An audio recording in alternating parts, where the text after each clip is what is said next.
Estamos em mais uma meditação diária da Escola Bíblica, dentro do programa A Voz da Libertação.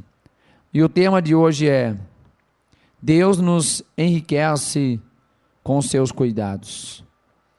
A leitura bíblica está no livro de Salmos, número 130.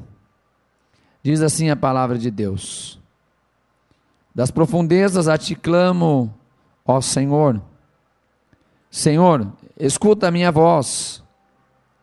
Sejam os teus ouvidos atentos à voz das minhas súplicas. Se tu, Senhor, observares as iniquidades, Senhor, quem subsistirá? Mas contigo está o perdão, para que sejas temido.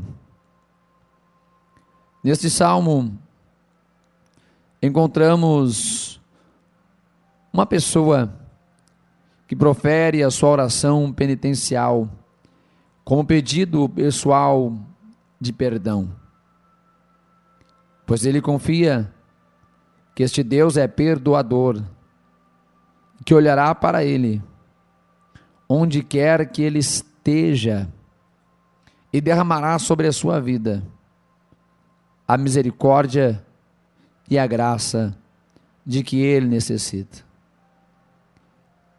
Ele nos dá a referência de onde é que ele clama a Deus. Ele está clamando das profundezas. Ele está se referindo ao sentimento o qual perturba o seu coração, o qual abate a sua alma. Ele se sente no pior momento da sua vida. E é nesta situação que ele vai clamar a Deus. Ó Senhor, eu clamo ao Senhor. Preciso que o Senhor escute a minha voz. Preciso que os teus ouvidos estejam atentos às minhas súplicas. Ao mesmo tempo, podemos identificar que ele acredita na onipresença de Deus, pois ele sabe que mesmo ele estando em profundezas, Deus está com ele, Deus pode ouvi-lo. Deus é um Deus próximo, que ele pode clamar e pode ser atendido. A sua alma encontra-se em profundezas, mas ele sabe que Deus não está distante, por isso ele pode falar com Deus e pedir que Deus ouça a sua oração. Ele reconhece que há algumas falhas em sua vida, de maneira que ele dirige uma pergunta ao Senhor: Senhor, se tu observares as iniquidades, quem subsistirá? Realmente a pergunta dele é muito pertinente. Quem pode subsistir? Ou quem poderia resistir se a justiça de Deus fosse aplicada na sua essência, sem antes recebermos o perdão e a misericórdia de Deus? Ele sabe que Deus é um Deus plenamente justo e que nele não habita pecado algum. Mas também ele reconhece no versículo 4 que Deus está pronto para perdoar. Ele demonstra a certeza do perdão de Deus. Contigo, porém, está o perdão. A universalidade do pecado está apresentada de uma maneira muito clara em sua declaração, pois sabemos que ninguém poderia ser justificado de Deus caso ele anotasse cada pecado e não os apagasse. Nós estaríamos perdidos. A única esperança vem do perdão divino, que por outro lado aviva o sentimento de respeito no pecador perdoado. Já que nós sabemos que é ele que nos perdoa, nós passamos a reverenciá-lo. Nós passamos a temê-lo não no sentido de medo, mas de consideração, de respeito, de reverência. Ele aguarda no Senhor. Ele sabe que Deus cuidará e velará pela sua palavra.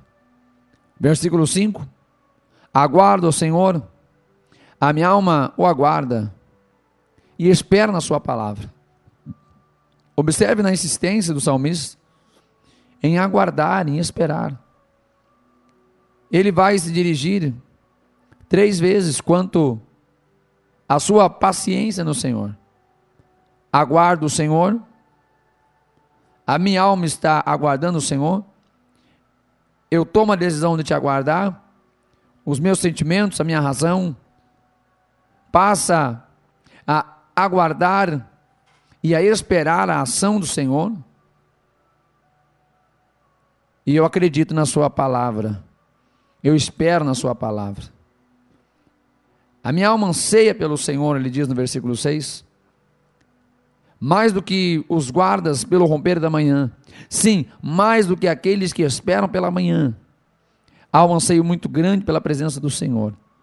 Uma vez que ele entende que Deus o perdoa, ele entende também que ele pode desfrutar da presença de Deus.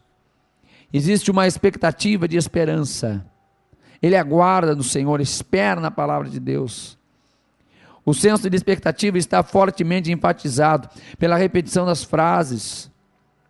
Todo o seu ser, a sua alma, está ocupada na espera diligente, na espera com esperança, com paciência. Ele espera no Senhor como a sentinela sobre os muros aguarda o alívio da sua substituição matinal. Ele aguarda com todo o seu coração. E ele chama a atenção de Israel, que também acredite da mesma maneira como ele acredita, que espere da mesma maneira que ele espera. Versículo 7, espere Israel no Senhor, porque o Senhor, e no Senhor, há misericórdia, nele há abundante redenção, e ele remirá a Israel de todas as suas iniquidades.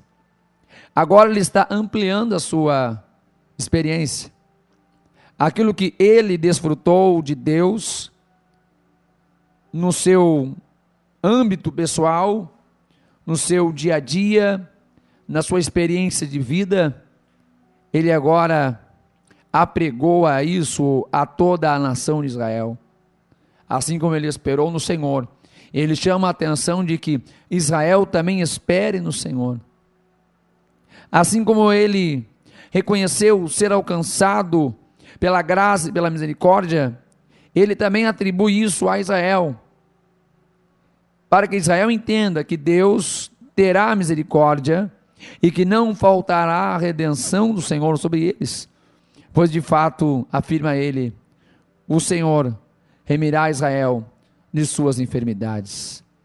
A aplicação pessoal agora é aplicada sobre toda a nação. Espera Israel no Senhor.